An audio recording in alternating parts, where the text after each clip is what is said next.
In just 2.5 months, Donald Trump will return to the White House following a campaign unlike any other in American history. While so much of Trump's first term was unprecedented, his upcoming second term will surely have its fair share of firsts as well. At 78 years old, Trump will be the oldest president to take office.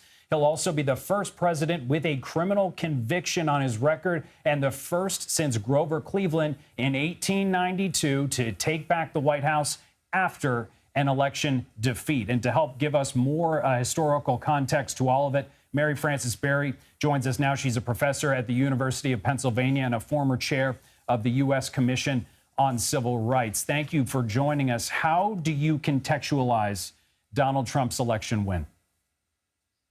Thank you for having me. Let me just say that in talking to my niece now, who's a teacher just a minute ago, who said, tell me some good news and what I can do. And she started telling me all the way she felt.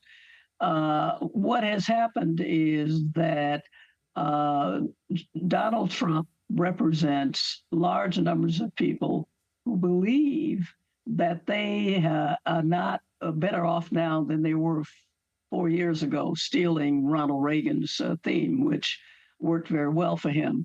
And some of them don't know the intricacies of how we got to where we are and all the rest of it. And Trump, of course, is a great entertainer. We all know that.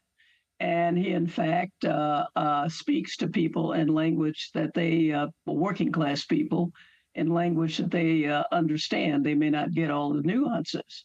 And so, in fact, what he does as their representative, as the person who stands for them, as he puts it, he, in fact, persuaded them that he could make their lives better and that, therefore, they should elect him. And they ignored all of the media and the reports and everything else that told us about his convictions and impeachments and all the rest of it. They saw the assassination attempts, but the rest of it, they just ignored. And they're willing to take him at face value as somebody who's going to fix America and make them better off. And we just might as well face that that is what the context is. And we have a job of trying to make progress despite all of that and to get some understanding from them about what really is going on in the country and what they face for the future. Professor, I got to be quick with you on this, but Kamala Harris is the first woman of color to lead a major party's ticket. What does her rise say about the progress of women and politicians of color?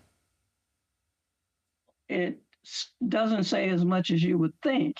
Her loss says something because, in fact, she was put in at the last minute, as we know, because the Democrats were desperate to think that they were going to lose the election. And so that is why they had Biden leave and put her in, and she didn't have the time to work on it. There are a lot of things that one could say, but it is historic because it's a one-off. It's the first time it has happened, but it's the second time that a woman has run and lost, because that's what happened with Hillary Clinton. But it is historic. Professor Mary Frances Berry, thank you so much for being with us. Thank you for having me.